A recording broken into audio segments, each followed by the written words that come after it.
한국의 섬유와 패션 산업.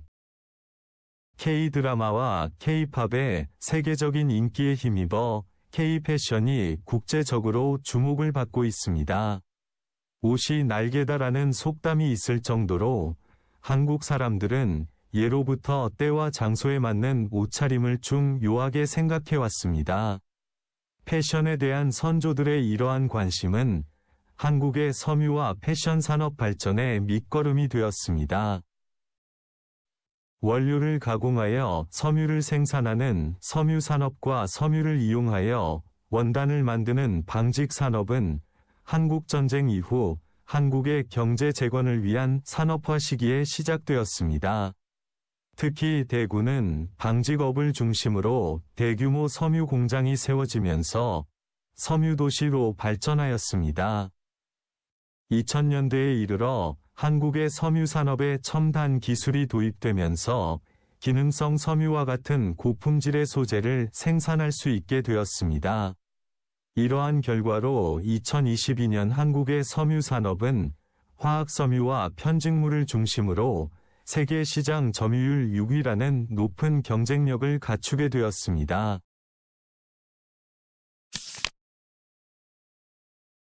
섬유 산업의 발전과 함께 K-패션으로 알려진 한국의 패션 산업도 글로벌 트렌드를 주도하며 창의적이고 혁신적인 디자인으로 주목받고 있습니다.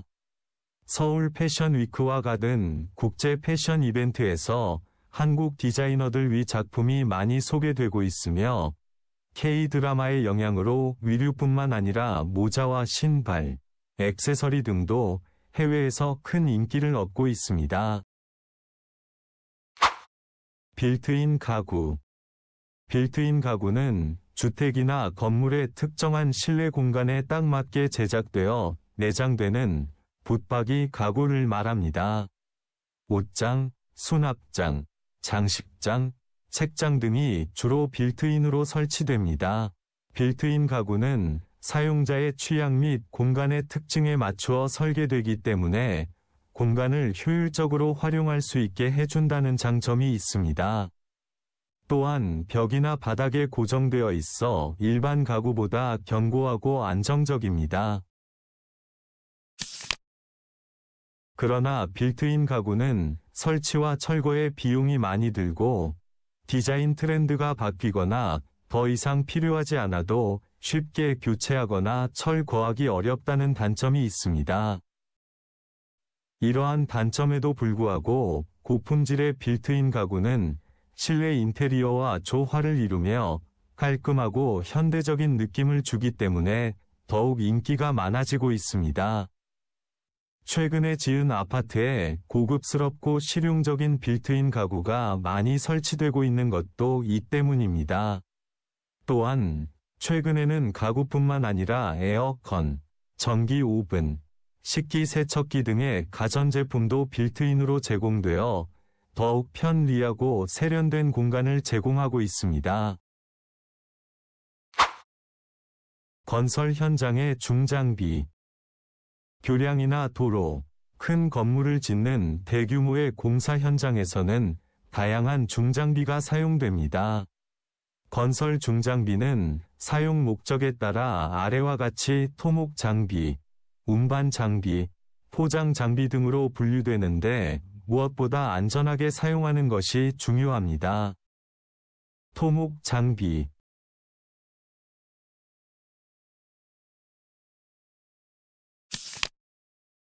운반 장비, 포장 장비.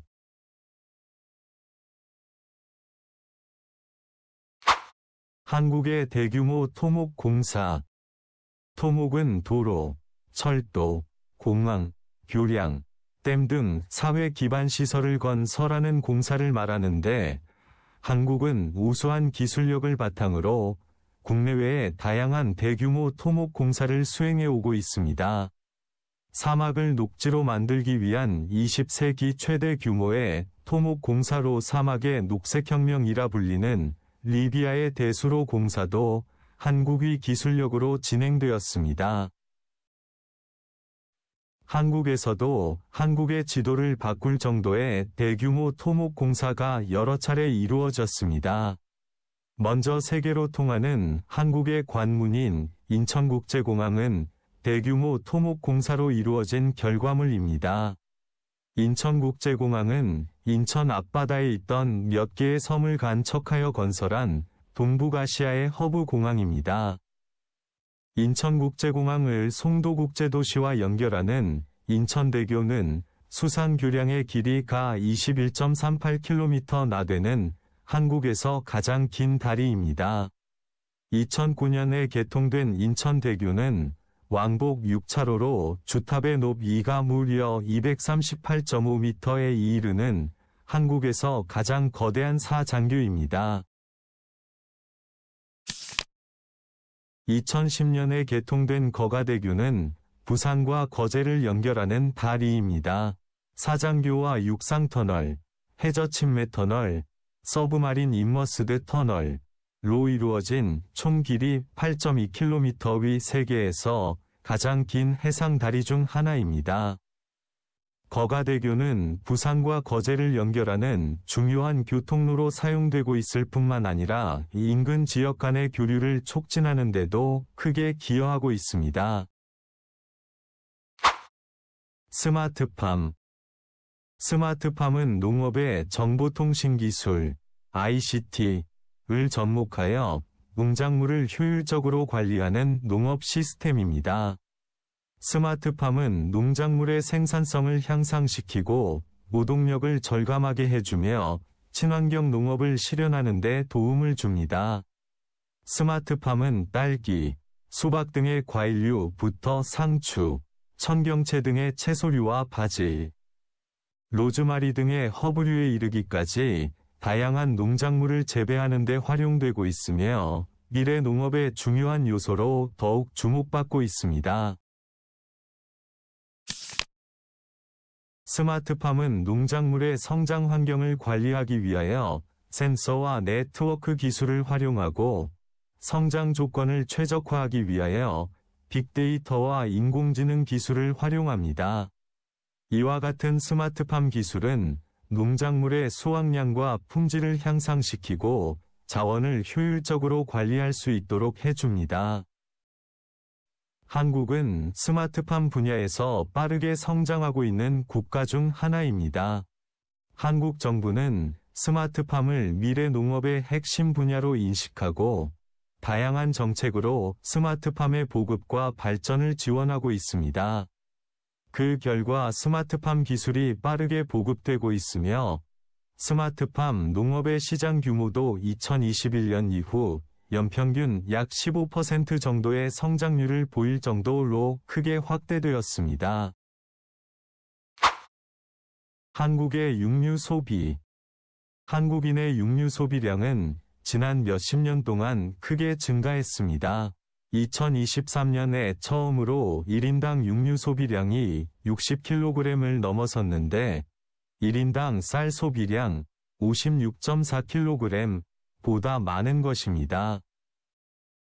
한국인은 소고기, 닭고기, 돼지고기 등 다양한 육류를 즐깁니다. 그 중에서도 한국을 대표하는 음식 중 하나로 삼겹살이 꼽힐 정도로 한국인은 돼지고기를 많이 먹습니다.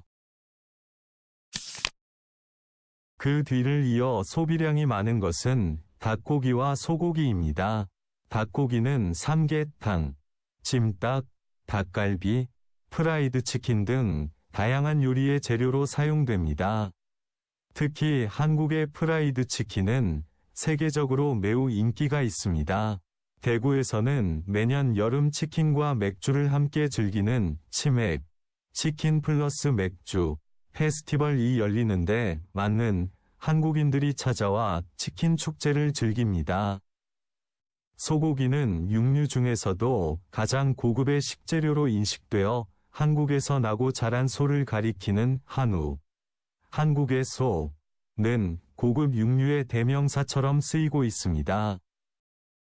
이처럼 한국에서는 육류가 많이 소비되고 있지만 최근 들어서는 건강과 환경 문제에 대한 관심이 증가하면서 채식주의자나 육류 소비를 줄이는 사람들이 늘고 있습니다. 이에 따라 식물성 고기나 비건 제품에 대한 수요도 증가하고 있습니다. 한국의 양식업. 양식업은 연근해 혹은 인근 연안에서 조개류, 해조류, 어류 등을 양식하는 산업으로 해양 자원 관리 및 수산물 공급에서 중요한 역할을 담당하고 있습니다.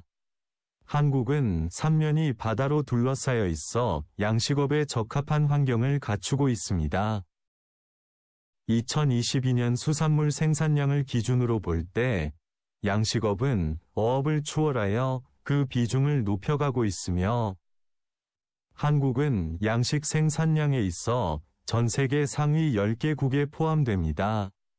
한국에서는 연근해 양식업을 통하여 굴, 새우, 조개 등 다양한 수산물이 생산되고 있는데 영양소가 풍부한 해조류나 고품질의 어류 등 고부가가치의 수산물로 범위가 확대되고 있습니다. 또한 수조의 수질을 자동으로 조절하거나 센서를 통해 양식장의 환경 변화를 실시간으로 감지하는 등 다양한 기술이 도입되어 양식의 효율성을 높이고 있습니다. 이뿐만 아니라 친환경 양식 방법을 개발하고 양식장 주변의 환경 모니터링을 강화하는 등 미래 세대에 건강한 먹거리를 제공하기 위해 환경 보호와 자원 관리에도 힘을 쓰고 있습니다. 한국의 조선업. 한국은 세계적으로 유명한 조선업 국가 중 하나로 대형 선박 및 특수 선박을 건조하는 데 있어 높은 기술력을 갖추고 있습니다. 한국의 조선업은 1970년대에 정부 주도의 핵심 산업으로 시작되어 세계적인 경쟁력을 갖추고 있습니다. 한국에는 현대중공업, 삼성중공업, 대우조선해양 등과 같은 세계적인 조선업체들이 있는데 이들 업체는 전 세계 대형 선박 건조 분야에서 높은 시장 점유율을 차지하고 있습니다. 한국의 조선업은 기술력, 생산성, 가격 경쟁력 등에서 높은 평가를 받고 있습니다. 2020년을 기준으로 한국의 조선업은 R&D 및 설계, 생산 부문의 기술력을 포함한 종합 경쟁력에서 세계 1위를 차지하였습니다. 선종별 경쟁력에 있어서도 가스 운반선, 유조선, 컨테이너선 등에서 높은 경쟁력을 확보하고 있습니다. 그러나 최근 몇 년간 한국의 조선업은 세계적인 경기 침체와 경쟁의 심화로 인해 다소 어려움을 겪고 있습니다. 이를 극복하고자 한국 조선업은 기술 혁신과 구조 개선을 통해 경쟁력을 강화하는 등 조선업 선도국의 입지를 유지하기 위한 노력을 끊임없이 하고 있습니다. 전선 접속 방법. 전선을 접속할 때는 먼저 안전장갑, 롱노즈 플라이어, 자를 준비합니다. 전선을 접속하기 전에 안전을 위하여 안전장갑을 착용하고 전원에서 전선을 분리합니다. 전선이 전원에 연결된 상태에서 작업을 하거나 젖은 손으로 작업을 하면 감전사고가 발생할 수 있기 때문에 위험합니다. 그 다음 자를 이용하여 한쪽 전선의 끝부분에서 6cm 정도 되는 위치를 재고 롱노즈 플라이어를 사용하여 전선 피복을 벗깁니다. 그리고 다른 전선도 동일한 방법으로 피복을 벗깁니다. 다음으로 롱노즈 플라이어를 사용하여 피복을 벗겨낸 두 개의 구리선을 트위스트 방식으로 묶습니다. 두 구리선은 간격이 생기지 않도록 촘촘하게 묶어야 하고 다 묶은 뒤에 구리선의 끝부분은 롱노즈 플라이어를 사용하여 깔끔하게 고정시켜야 합니다. 한국의 산림 자원. 한국은 국토의 60% 이상이 산이지만 과거에는 산림 자원이 풍부하지 못했습니다. 한국 정부에서는 식목일 4월 5일 을 제정하여 나무 심기를 장려하는 한편 그린벨트와 산림보호구역을 지정하고 산림청을 설립하는 등 산림 자원의 보호와 육성을 위해 다양한 정책을 추진하였습니다. 그 결과 현재는 울창한 숲을 자랑하고 있습니다. 새롭게 조성된 울창한 산림은 목재와 임산물을 제공해 줄 뿐만 아니라 다양한 동식물의 서식지가 되어 생물 다양성을 풍부하게 하고 있습니다. 또한 이산화탄소를 흡수하여 대기의 질을 개선하는 역할을 하기 때문에 기후 변화에 대처하는 데도 도움을 줍니다.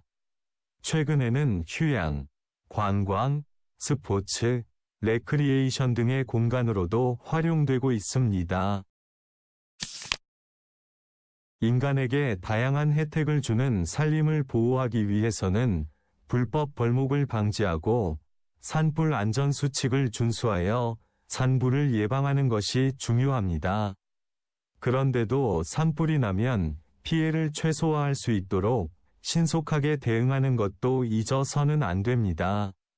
이러한 노력이 있어야만 산림의 다양한 가치와 기능을 유지할 수 있고 미래 세대에게 건강한 산림을 남길 수 있습니다.